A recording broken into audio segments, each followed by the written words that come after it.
December மாதம் 17ஆம் தேதிக்குரிய பரலோக மன்னா. பிலிப்பியர் 2ஆம் அதிகாரம் 12ஆம் வசனம் மற்றும் 13ஆம் வசனம்.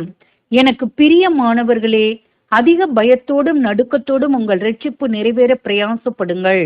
ஏனெனில் தேவனே தம்முடைய தயவுள்ள சித்தத்தின்படி விருப்பத்தையும் செய்கையையும் உங்களில் உண்டாக்குகிறவராய் இருக்கிறார்.